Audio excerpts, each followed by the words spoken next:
Delhi police B1 exam, 5 ऐसे question जो हर बार आपके पेपर में आते हैं और आपके सिलेबस में नहीं है, वही 5 क्वेश्चन आज हम यहां पे करने वाले हैं और उम्मीद करेंगे अब की बार आपका एक भी क्वेश्चन गलत नहीं होना चाहिए। एक क्वेश्चन हमेशा आता है सेक्शन 140 से। 140 जो होता है ये होता है दिल्ली पुलिस एक्ट का, डिप्टी एक्ट सेक्शन 140। हमेशा यहां से एक क्वेश्चन आता है और ये आउट ऑफ सिलेबस है 140, और 140 के अंदर भी 5 बातें बताई गई हैं। इन पांचों में से हर बार एग्जामिनर क्या कर लेता है, एक बात आपसे पूछ लेता है। ये लव यू क्वेश्चन है एग्जामिनर के लिए। इसके अंदर एक बात यह बता दी, अगर ऑन ड्यूटी दिल्ली पुलिस के किसी भी मुलाजिम से अगर ऑन ड्यूटी किसी भी तरह का अगर नुकसान किसी का हो जाता है अपनी ड्यूटी के दौरान, तो उसके ऊपर भाई किसी भी तरह का मुकदमा दर्ज नहीं होगा।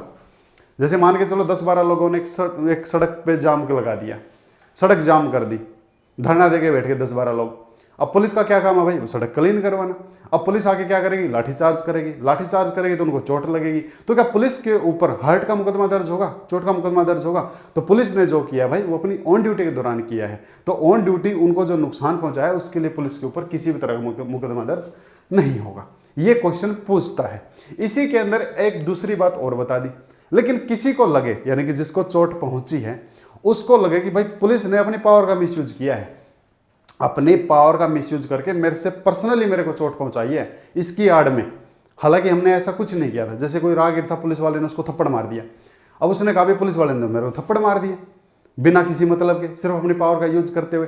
किसी को अगर लग रहा है कि भाई पर्सनली मेरे साथ ऐसा किया, तो वो व्यक्ति क्या कर सकता है, 3 महीने तक ही पुलिस वाले के ऊपर केस कर सकता है। यानी कि जिस दिन थप्पड़ मारा था उससे 3 महीने के अंदर अंदर उसके ऊपर केस कर सकता है, उसके बाद उसके ऊपर केस नहीं कर सकता। पहली चीज तो ऑन ड्यूटी अगर कोई ऐसी मिस हो भी गई है तो फिर उसके लिए पुलिस वाले के ऊपर मुकदमा दर्ज नहीं होगा। लेकिन किसी को अगर अभी पर्सनली था ये, तो फिर वो 3 महीने तक ही कोर्ट में क्या कर सकता है, पिटिशन लगा सकता है। 3 महीने के बाद कोर्ट उसकी पिटिशन एक्सेप्ट नहीं करेगी। लेकिन कई बार ऐसा होता है कि भाई 3 महीने तक मान के चलो किसी बंदे को टाइम नहीं लगा, या भाई उसको नॉलेज नहीं थी, जैसा भी था, तो क्या 3 महीने के बाद भी वो क्या पुलिस वाले के ऊपर केस दर्ज करवा सकता है? तो वो 1 साल तक केस दर्ज करवा सकता है।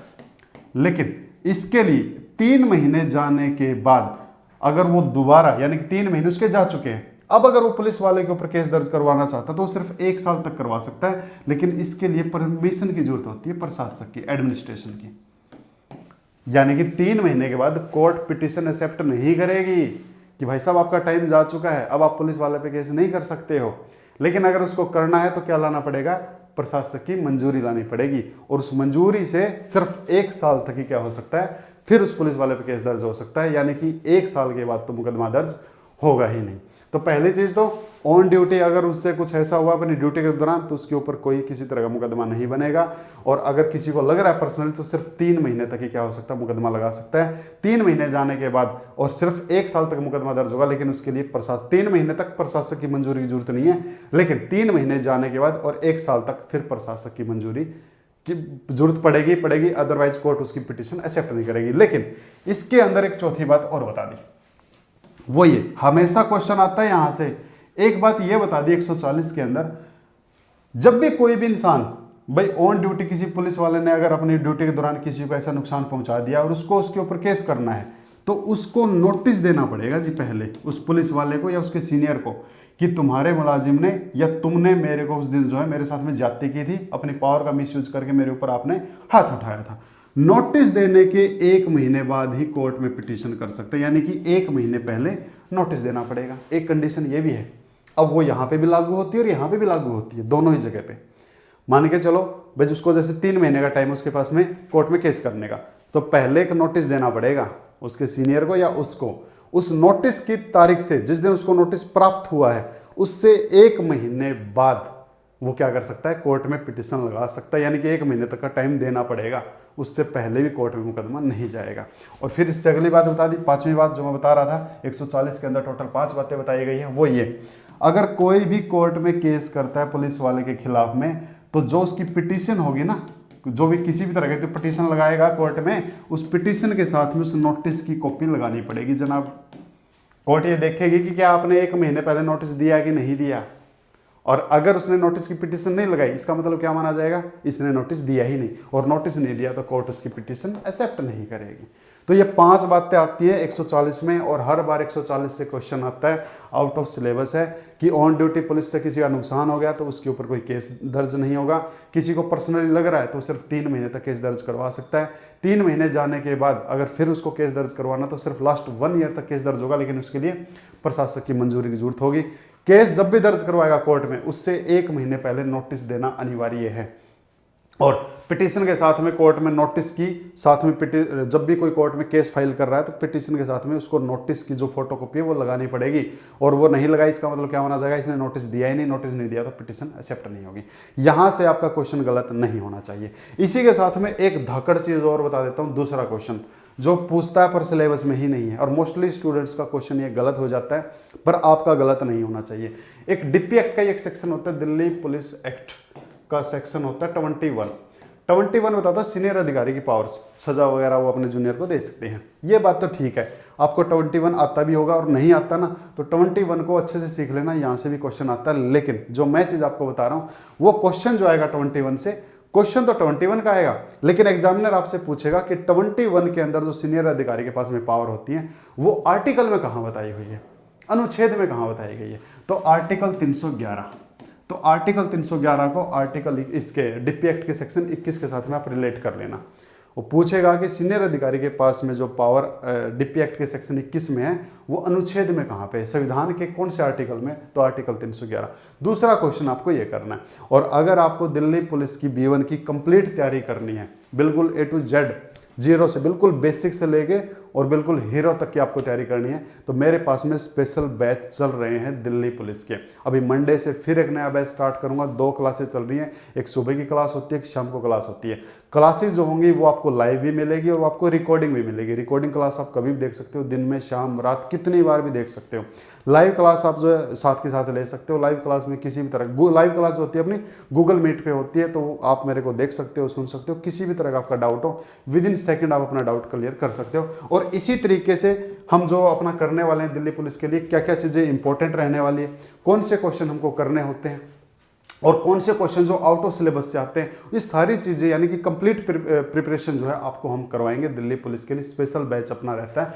और कोई भी इंफॉर्मेशन आपको चाहिए, मैं मेरी टीम का नंबर प्रोवाइड करवा देता हूँ 94 670 और 41 045। यहाँ पे आप इनको कॉल कर लेना, बैच से रिलेटेड ये आपको कंप्लीट जानकारी आपको दे देंगे। तीसरा क्वेश्चन जो हर बार आपको पेपर में देखने को मिलता है, माशाल्लाह देखो कैसे हर बार आता है, हर बार ही आता है और सिलेबस में नहीं है। ये है BNSS का, BNSS का एक क्वेश्चन आता है 359 से, सेक्शन है सेक्शन 359, सेक्शन 359 है। और CRPC में होता था 320, अगर ये भी पूछ ले तो लो भाई, CRPC में 320 होता है और BNSS में 359 होता है। सिलेबस में नहीं है लेकिन आता है। ये क्या कहता है, ये कहता है कंपाउंडेबल ऑफेंस के बारे में। कंपाउंडेबल ऑफेंस का मतलब होता है ऐसे अपराध जिनमें कोर्ट क्या करवा सकती है, समझौते करवा सकती है। तो वो अपराध होते कौन से हैं, वो 359 और 320 में बहुत बड़ी लिस्ट दी गई है। जब हम बैच के अंदर जब BNS करते हैं ना, तो मैं वहाँ पे आपको साथ के साथ बता दूंगा कि इनमें से कौन सा सेक्शन कंपाउंडेबल होता है। यानी कि ये चीज़ें इसके अंदर काफ़ी सारे सेक्शन बताए गए हैं, पर याद हो जाते हैं 2 मिनट के अंदर, कोई बड़ी चीज़ नहीं है। तो वो सेक्शन भी आप कर लेना, क्या पता उनमें से कोई आ भी जाए कि इन 4 में से कंपाउंडेबल कौन सा है। लेकिन जो हमारी क्लास होती है उसमें आपको साथ के साथ सारी चीज़ें मिलेगी। तो ये होते हैं दोनों सेक्शन, चीज़ एक ही है, ये CRPC का, BNSS का है। 359 बताता है कंपाउंडेबल ऑफेंस के बारे में। तो यहाँ पे जो सेक्शन बताए गए हैं उनमें कोर्ट क्या कर सकती है, पार्टियों के बीच में समझौता करवा सकती है जी। और लास्ट टाइम भी अभी जो 2025 में 16 नवंबर को जो पेपर हुआ था उसमें भी यहाँ से क्वेश्चन आया था। तो तीसरा क्वेश्चन आप यहाँ से कर लेना, आएगा पक्का आएगा, छोड़ मत देना। एक क्वेश्चन और है दिल्ली पुलिस एक्ट से। डिप्टी एक्ट का एक सेक्शन होता है 139, ये होता है जनाब गुड फेथ के लिए। पुलिस ने अगर कोई भी काम गुड फेथ में किया है तो पुलिस के ऊपर किसी तरह का मुकदमा दर्ज नहीं होता है। अब 140 में तो पुलिस के हाथों कोई क्राइम हुआ था और 139 में सिर्फ गुड फेथ में काम किया है, तो पुलिस के ऊपर कोई क्राइम नहीं होगा। मान के चलो कोई आदमी जो था अपना बैग भूल के चला गया सड़क के ऊपर, खाना खाने चला कहीं और चला गया। अब पुलिस क्या समझेगी, भैया तो लावारिस चीज़ है। पुलिस ने उसको लावारिस बैग समझते हुए अपने पोजीशन में ले लिया, तो क्या पुलिस के ऊपर चोरी का मुकदमा लग जाएगा? नहीं लगेगा, क्योंकि पुलिस ने जो किया वो गुड फेथ में किया है। तो पुलिस के द्वारा जो भी चीज़ें हुई हैं, अगर उन्होंने गुड फेथ में, लवारिस चीज़ को पुलिस उठा सकती है, क्या पता उसके अंदर क्या आइटम हो, है ना। तो ऐसे में गुड फेथ में पुलिस ने कोई भी क्राइम किया है, तो कोई भी ऐसा काम किया है, तो पुलिस के ऊपर कोई मुकदमा दर्ज नहीं होता। एक सेक्शन आता है तड़ी पार से, 46, 47, 48, वो भी दिल्ली पुलिस एक्ट के सेक्शन होते हैं तड़ी पार। 46, 47, 48 तो आपके सिलेबस में है, लेकिन एक क्वेश्चन वहां से आता है जो आपके सिलेबस में नहीं है। वो ये पूछता है कि जिस व्यक्ति को तड़ी पार के आदेश दिए गए थे, अगर वो कल को दिल्ली में दोबारा आया है कि नहीं आया है, लेकिन पुलिस ने उसको अरेस्ट कर लिया, तड़ी पार होने के बाद भी अगर पुलिस इसको अरेस्ट कर लेती है, तो यहाँ पे बर्डन ऑफ प्रूफ किसके ऊपर होता है? इसके लिए आपको सेक्शन करना होता है 135। ये भी इसका होता है दिल्ली पुलिस एक्ट का। दिल्ली पुलिस एक्ट का सेक्शन 135 कहता है बर्डन ऑफ प्रूफ होगा उस व्यक्ति पे जिसको तड़ी पार के आदेश दिए गए। ये बर्डन ऑफ प्रूफ के लिए, ये भी आउट ऑफ सिलेबस है, बर्डन ऑफ प्रूफ। ठीक है, ये 5 क्वेश्चन है। 5 क्वेश्चन में से आपका कोई भी क्वेश्चन गलत नहीं होना चाहिए। हर बार यहाँ से क्वेश्चन आता ही आता है, लेकिन मैं आपको बोनस में 2-3 क्वेश्चन और भी बता देता हूँ। एक BNSS का सेक्शन होता है, BNSS का सेक्शन होता है 401। 401 ये मैं इसलिए बता रहा हूँ क्योंकि PPR के अंदर जो आपका सिलेबस है ना, वहाँ पे ये सेक्शन रिलेट करता है, लेकिन BNSS के अंदर नहीं है। 401 बताता है जनाब, कोर्ट अगर किसी को सज़ा सुना रही है ना, तो सज़ा सुनाने के बाद भी उसकी सज़ा को माफ़ कर सकती है, उसके बिहेवियर को देखते हुए। अगर क्वेश्चन आता है कि क्या कोर्ट किसी की सज़ा माफ़ कर सकती है, तो 401 के तहत में उसकी सज़ा को माफ़ किया जा सकता है, उसके बिहेवियर को या उसकी मजबूरी को देखते हुए, है ना। जैसे मान के चलो एक लेडीज़ ने चोरी कर ली, उस लेडीज़ ने कन्फेशन भी कर लिया कि हाँ मैंने चोरी की थी, पर उसने कोर्ट को बताया कि मेरे 3-4 साल के छोटे छोटे 2 बच्चे हैं, काम धंधा नहीं था, भूखे मर रहे थे, भूखे का नहीं मर जाते, इसलिए मेरे पास चोरी के अलावा कोई और ऑप्शन नहीं था।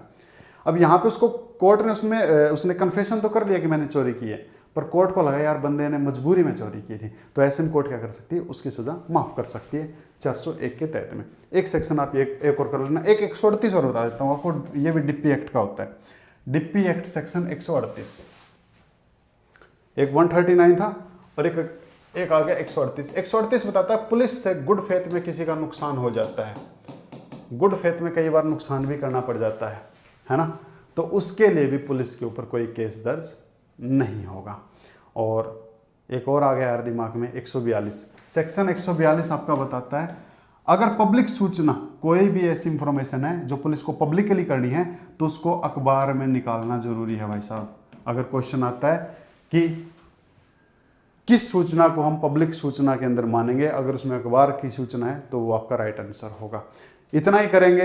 ये क्वेश्चन आउट ऑफ सिलेबस हैं और यहाँ से क्वेश्चन आपको हर बार देखने को मिलता है। उम्मीद करूँगा कोई क्वेश्चन आपका गलत नहीं होगा। और जिसको भी अब मंडे से बैच ज्वाइन करना है वो मेरी टीम को कॉल कर सकता है, बैच ज्वाइन कर सकता है। सुबह की शाम भी क्लास ले सकते हो, शाम के टाइम पे भी आप क्लास ले सकते हो, रिकॉर्डिंग क्लास भी आप ले सकते हो, लाइव क्लास भी आप ले सकते हो, डाउट क्लास भी आप ले सकते हो। इसके अंदर टेस्ट वगैरह सब आपका होने वाला, कंप्लीट प्रिपरेशन आपकी इस बैच के अंदर होने वाली, स्पेशल फॉर दिल्ली पुलिस के लिए। ठीक है जी, तो थैंक यू माय डियर। फिर मिलते हैं अदर किसी क्लास के अंदर और या फिर बैच के अंदर। Thank you.